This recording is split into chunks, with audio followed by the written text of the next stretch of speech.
Hello, and welcome to what I suppose is, well, part two in the series of videos looking at the mine layers, looking at the ships which were sent out to ambush others. And this part is the Nautilus Class. And they are some cool little ships.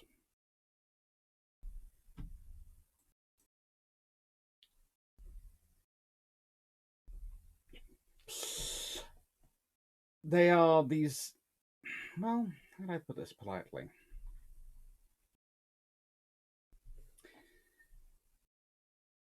They are, to an extent, the cleverest idea the German Navy really comes up with in 1905.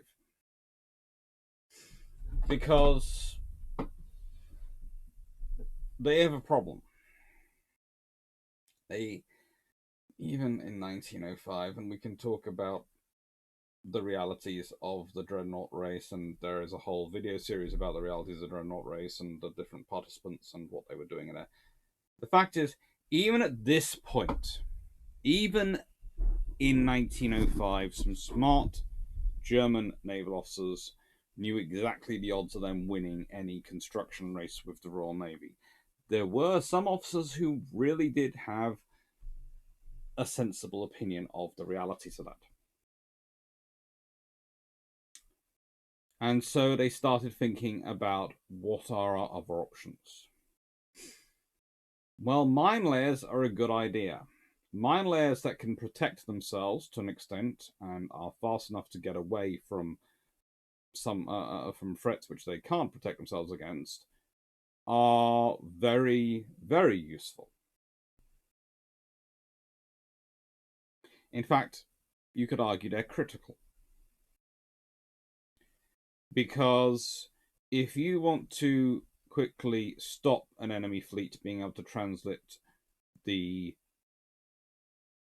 Denmark Straits, if you want to be able to quickly, I don't know, lay a trap not far off your coast, or even quite a way off your coast, but in an area which you think the enemy is likely to pass through, these are the ships you need.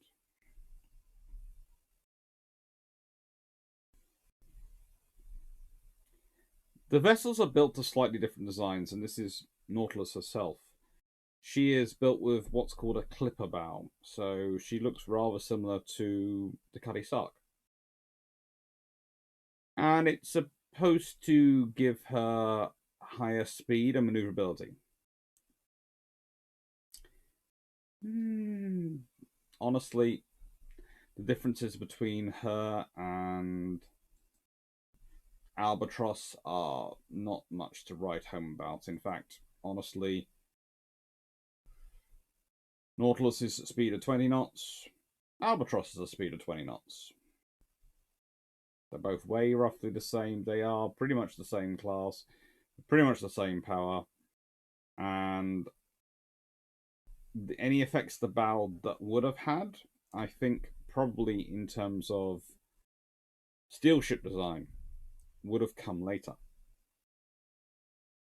This is a picture of her passing under the Levenshall High Bridge, which is on the Kaiser Wilhelm Canal, shortly after entering service. Now, the Kaiser Wilhelm Canal is, of course, today more commonly referred to as the Kiel Canal. It's fun times. Or also sometimes known as the Nord-Ostsee Canal, which literally means the North to East Baltic Sea Canal. Names like to change. The world changes. So it makes sense. But what you're looking at is a vessel which was pretty useful. What's also worth remembering with these ships is that they build two. And as a rule, only one of them is actually with the fleet at any one time. The other being either in reserve, doing training exercises, minesweeping experiments, and that's fine.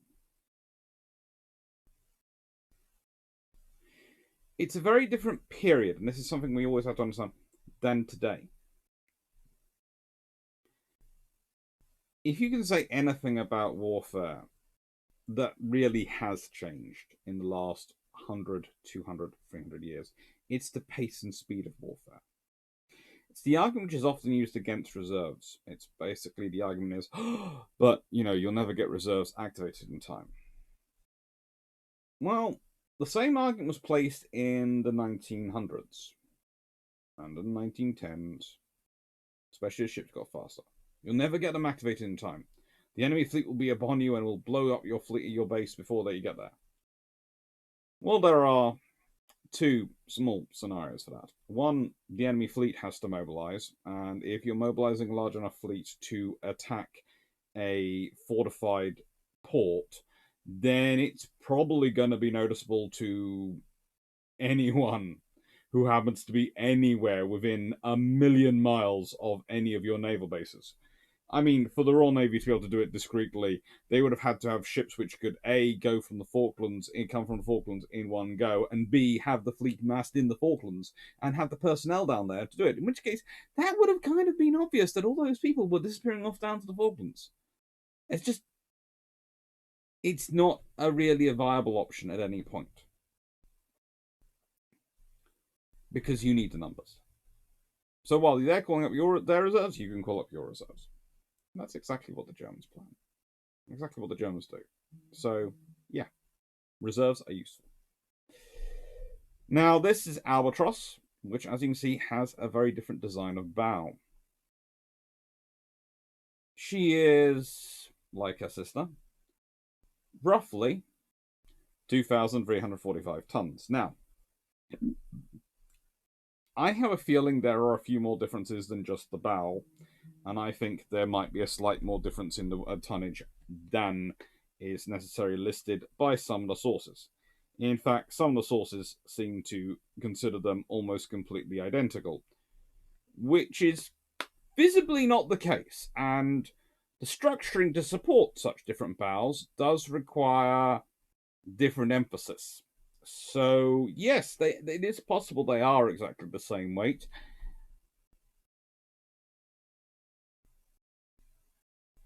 But, and I will be quite bluntly honest about where this is coming from with me, the naval architect's son in me, plus the Lloyd's Register insurance officer and various other things son, that's my mum, and the naval historian in me, all three of them are in unusual agreement, because usually they'd like to disagree about things, in that they are highly, highly skeptical of such a scenario. Power came from 4 water tube boilers supplying 2 3-cylinder triple expansion engines that drove 2 shafts with 6,600 PS, which is metric horsepower, which is all 6,510 indicated horsepower, roughly 4,850 kilowatts, for a top speed of 20 knots, or a range of 3,530 nautical miles at 9 knots. Complement, 11 officers, 197 men. Armament, 8 single 8.8 centimeter guns, and able to carry 186 mines. So, broadly speaking, we could say that for roughly 20 mines and a few hundred tons more, into the 1,000 tons, I'll admit, the World War II Adil class get roughly 40 knots of speed, which probably would do them better, because this one, whilst it has a top speed of 20 knots, that will just about get it caught by HMS Dreadnought. This is definitely not running away from it, the pit of fingers cut hunting it down. Let's be honest. The other thing to note about them, another reason why I'm highly suspicious of them, is that of being exactly the same, is that Nautilus is laid down in 1905, Albatross in 1907. Nautilus is launched in 1906. Albatross is launched in 1907. Nautilus is completed in 1907. Albatross is completed in 1908.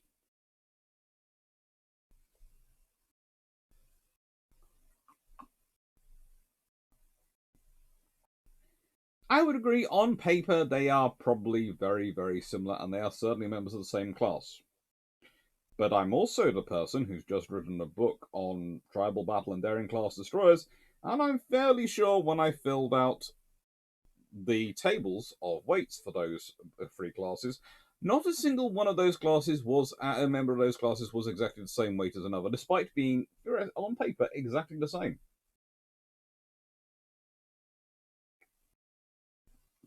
And as a rule, they get heavier as they get get younger.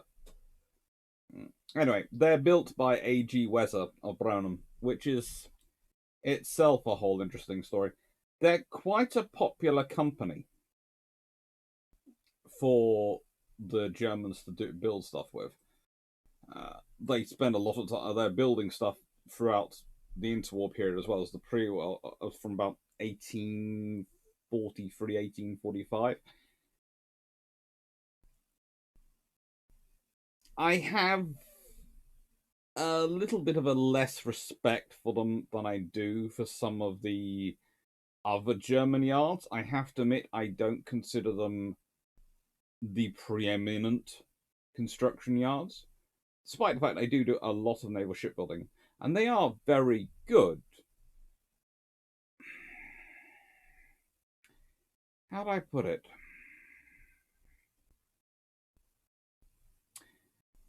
A.G. Weser are very good.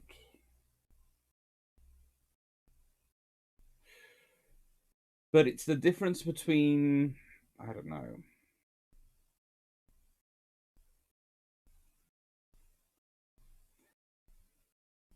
BMW, Mercedes, and Porsche. All are good. No one's going to argue any of them are bad at building cars, although all three of them can occasionally produce an incredibly ugly vehicle. Porsche Cayenne, anyone? Anyway, leaving that to one side. Someone Mercedes once. But we also all sort of mentally can rank those, in that one is aimed at the very high end market and produces to that sort of quality, and the other two are sort of battling out for what you call the medium to high market. A.G. Weser are medium to high market. If they were looking at the UK equivalent, we wouldn't be talking about Camel Lairds. We would probably not be talking about John Brown or Vickers on Tyne. We would probably be talking about probably some of the builders down in Appledore and places like that at the equivalent time. Isle of Wight. And this is reflected in the ships they're asked to build, but this doesn't necessarily make it a bad thing. And in World War II, some of their most famous products are, of course, Penguin and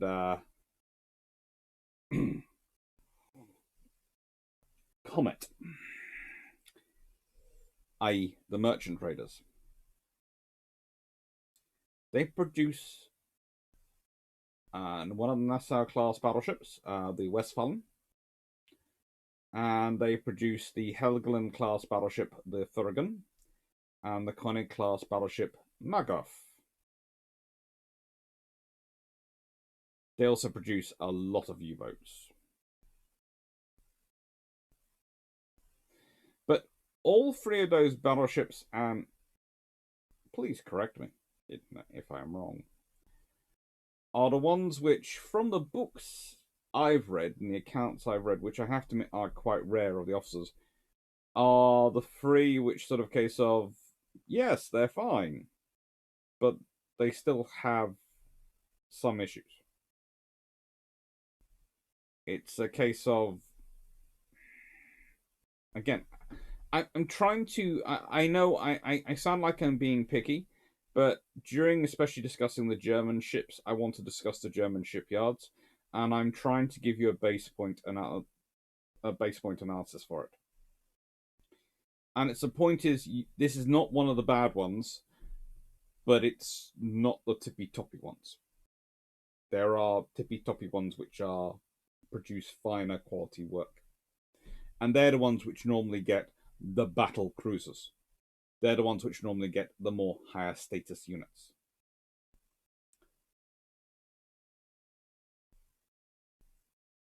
But again, if we're talking about them, they're also one of the most lazy named yards in the world. Camel Lairds sits on the River Mersey. If you had named them equivalently to this yard, it would have been the Mersey, which is quite a cool name, but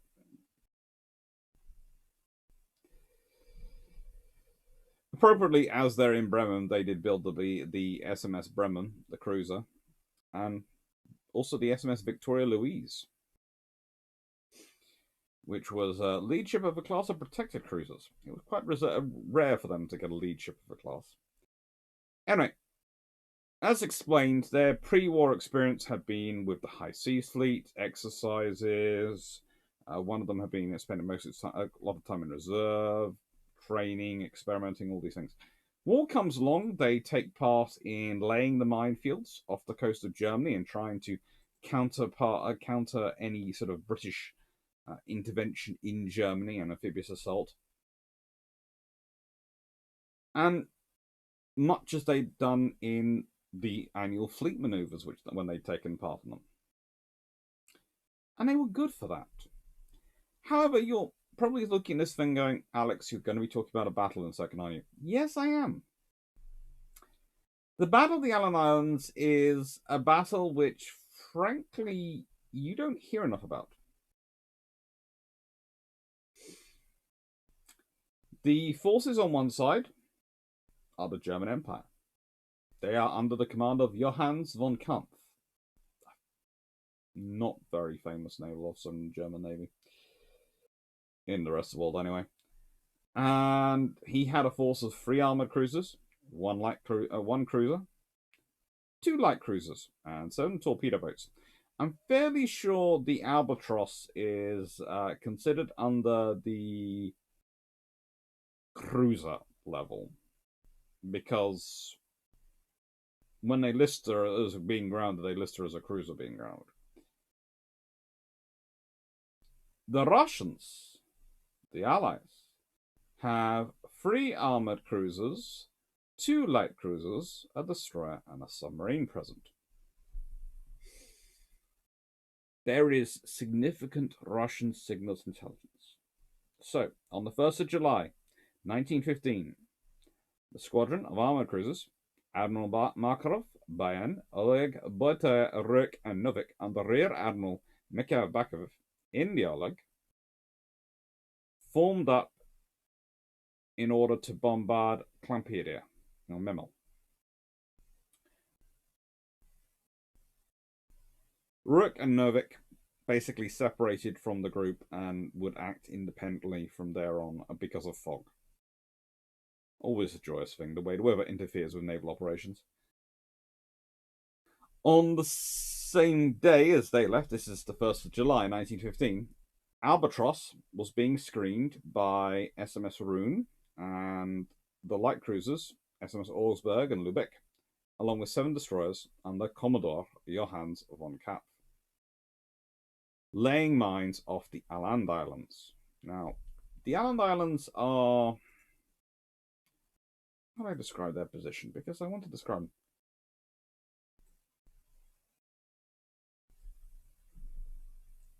If you looked at Finland and you considered Finland at all shaped like a boot, then the Åland Islands would look like they were something which was flicking off that boot, or that boot was the football the boot was cooking along. That is where it's sort of positioned. and they are often disputed. And they are often fought over in the Baltic Wars because they are a very key strategic position if you want to block access to, well, the high northern and higher Baltic, or if you want to block access to, I don't know, St. Petersburg, that area. Anyway, they had completed their mission, and Clarke reported back this pack through the radio.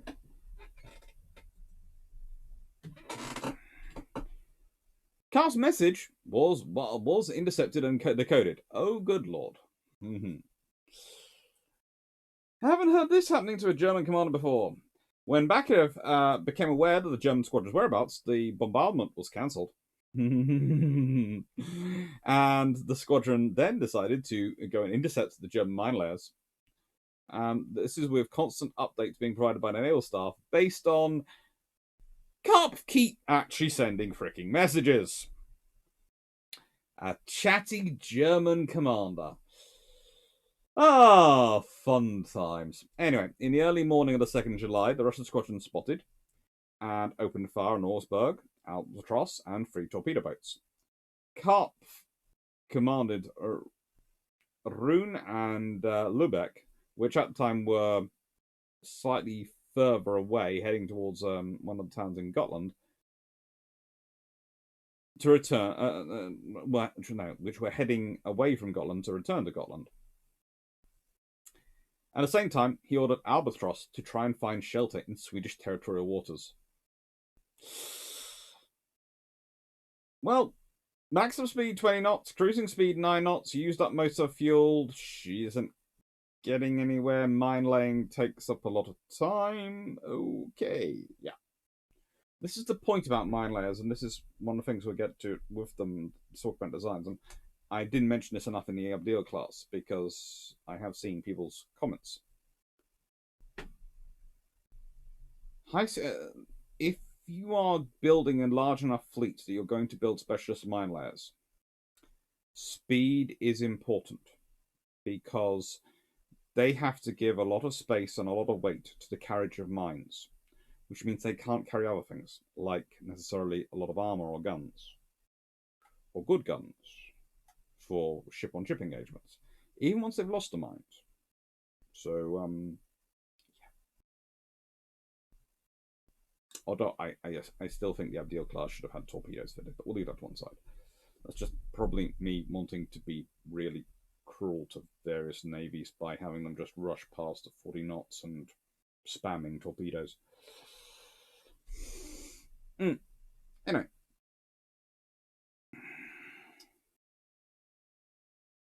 The Bogatyr and the Oleg managed to catch up to the Albatross, surprisingly, and opened fire. The Albatross ran aground near Ostra, and it was on fire at the time. Ban, Oleg and Rook then attempted to return to their base. A couple hours later, they encountered the Rune and the Lübeck, which resulted in an artillery duel. The Russians ran out of shells, and this is why they're forced to retreat.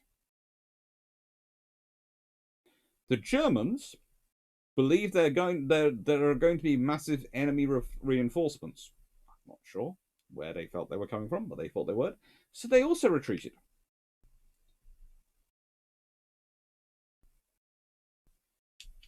And just to add small insult to injury, as 2 German armoured cruisers, the SMS Prinz Albert, sailed as rapidly as they could to reinforce the German squadron, HMS E9, a submarine, which happened to be operating in the Baltic at this point, torpedoed the Prince Albert, and so it limped to shore instead.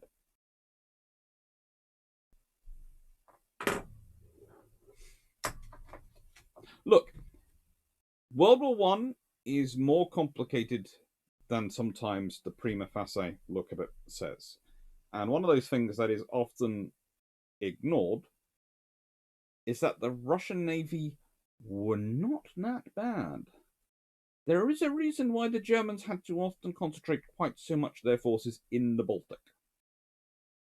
And a reason why sometimes they can't do the things they want to do in the North Sea because they have to commit resources to try and deal with the Russians.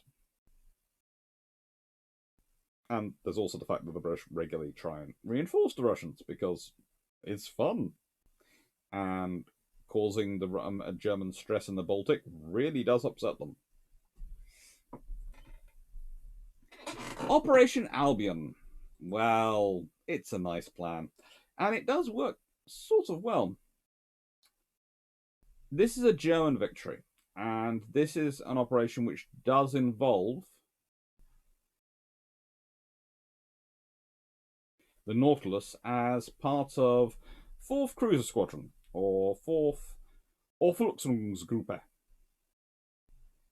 And that's under Rear Admiral Albert Hauptmann, with the Kolberg, Strasbourg, Augsburg, and Nautilus added onto it to round it out. And basically, Operation Albion is a lovely large combined operation, which, as you can see, involves landing on the West Estonian archipelago and basically pulling a British, because I'm fairly sure this is why it became called Operation Albion.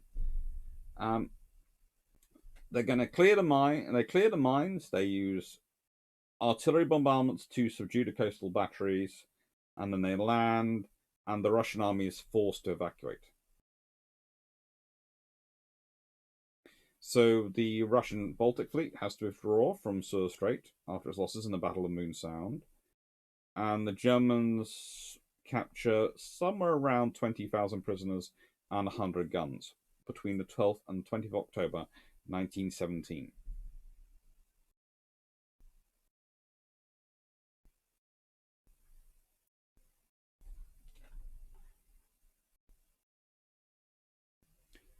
In fact, Operation Albion is so successful, it's often considered one of the key nails in the coffin which really allow the October Revolution to go ahead as it does and achieve what it does.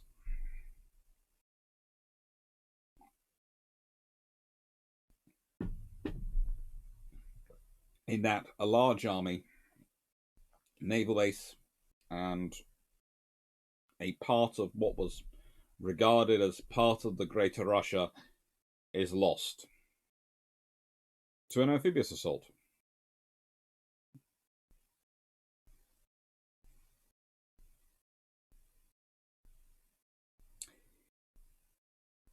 Nautilus was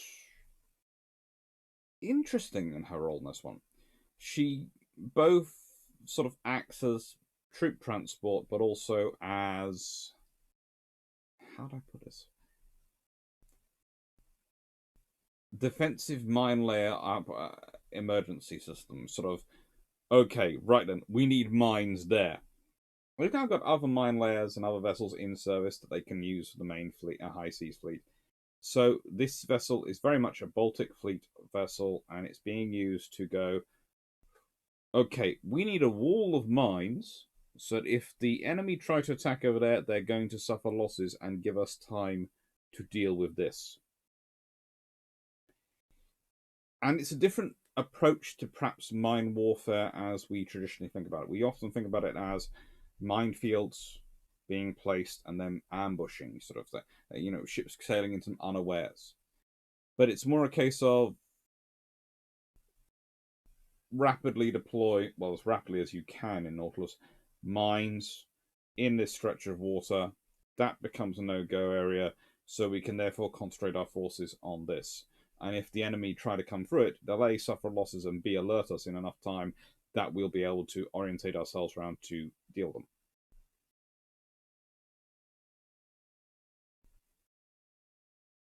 It's kind of cool when you think about it, but it is also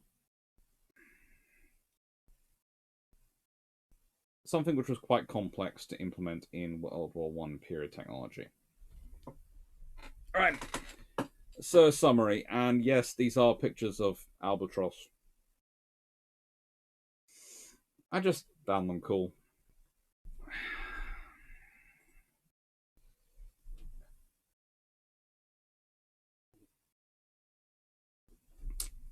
Whilst Albatross was refloated by a Swedish salvage company in July 1915 in turn First War, returned in 1919 and stricken from the Naval Register and scrapped that same year, Nautilus was demilitarized.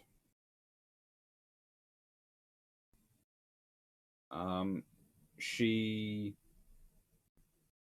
had finished her 1918 in support, well, with her 8.8 centimeter guns replaced by all sorts of small weapons for supporting amphibious operations, but also she was assigned to the Sonderverband, or the special unit, supporting White Finns during the Finnish Civil War. Yeah, she takes part in that. She didn't see any action, though, which is probably a good thing. And she's demilitarized. Hulk.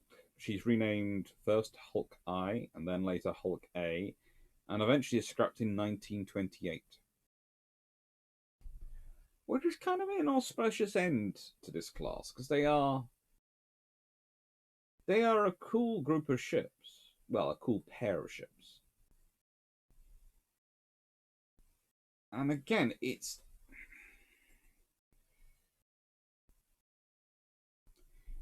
a lot of design technology and tweaks which are missed sometimes when we focus on larger vessels. The stern, for example. It's shaped and designed to try and assist with mine laying. The whole of this ship is in many ways built around its primary mission, but you can also clearly see the guns. You can clearly see that it's got a broadside armament of weapons which are designed to engage not cruisers, let's be honest, it's destroyers. And ultimately, what I think gives you a real idea of what this class is for is the draft. It's 4.42 meters. Yes, it's not the shallowest draft, but it's heading towards monitor level draft. And I think this is the point again why they are lower speed than later mine layers would be, and they are shaped the way they are. Because ultimately, the Nautilus class are a start to going for mine laying, but they're defensive. They're about trying to give Germany options to offset the huge Royal Navy advantage. They're about trying to give you defense in depth when you don't have the ships or the sea room to give you defense in depth. Now, are they necessarily the smartest idea? Well, you can't build a mine-laying submarine at this point. The technology is just beginning. And frankly, submarines can't tend to carry 186 mines. That's a rather a lot of mines. That's more than a Deal class would carry.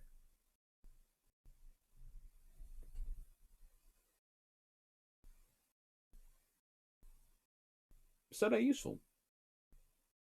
And it's one of the things that when I look at them and I sit there and I think about them, is they also show that you can be limited by other things other than treaties.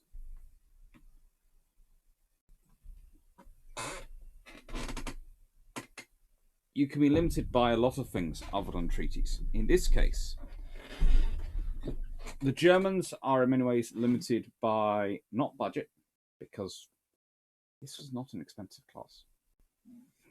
A little bit more money could have been found, but by their own internal politics. Because money found for these ships, for defensive ships, was not money for offensive ships. This was not part of the risk fleet envisaged by Tirpitz.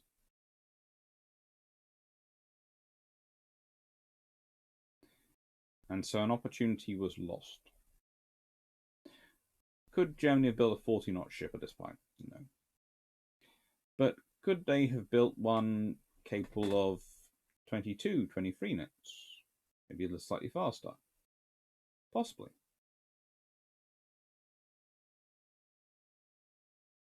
You can't get a little bit faster with triple expansion engines without too much difficulty. They wouldn't have been able to get turbines at the time. So ultimately, for a first go, they're good. And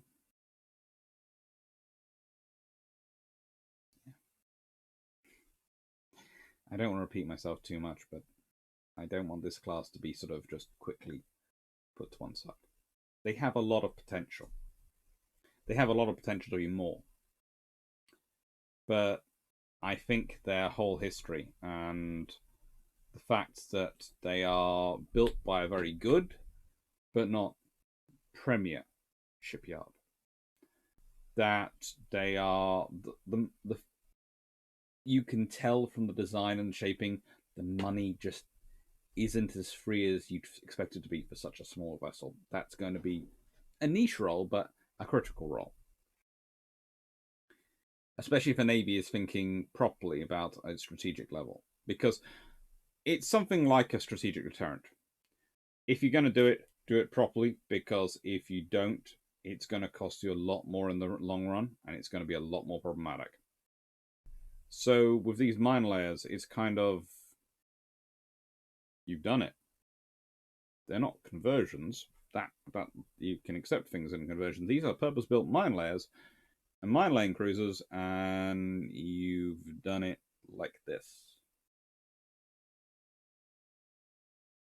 You could have done better. But you did a good job. You did an adequate job. And these are designs which have a lot of potential. But for not much more effort, you could have done better. So what have we got coming up? Well, I'm starting a policy. Whenever I get through a cruiser video, they're getting underlined on the list. So you'll know what's been done and what hasn't been done. In terms of what's come out. Still got those 4 dates not yet filled in, and there is a community post which you can go to and fill them in if you want to, and suggest what you want those 4 dates to be. I'm taking suggestions, and I'm really kind of interested in it. That's the 29th of March, the 31st of May, the 30th of August, and the 29th of November. The sooner they get filled in, the sooner I can start researching and recording them. And what have we got coming up live-wise? Because that's long patrols. Long patrols is the year of the cruisers. Live-wise, what have we got? Well, we have on the 13th of January, the principles and factors of cruiser design, because I thought it'd be quite cool to go through that. Which will probably come out as a long patrol either Friday or Saturday, depending on when I get around to recording it. We've also got the various brew ships and patron ones. Patron vote is currently live on Patron for 42 and 43. And in February, we start off with the Battle of Dieu, which is a cool battle to look up. If you haven't looked it up, go look it up. We also have on the 10th of February, Lord Charles Beresford on his birthday. I thought it would be good to look at Fisher's counterpoint, Fisher's bête noire, Fisher's enemy. And then, of course, the patrons. And then in March, we have the Siege of Corfu, which is not really talked about that often, and the Battle of Agaches. And we'll try and make sure that you know the lives a couple of months in advance as they go. Take care, everyone, and hope you're having fun. Thank you for watching.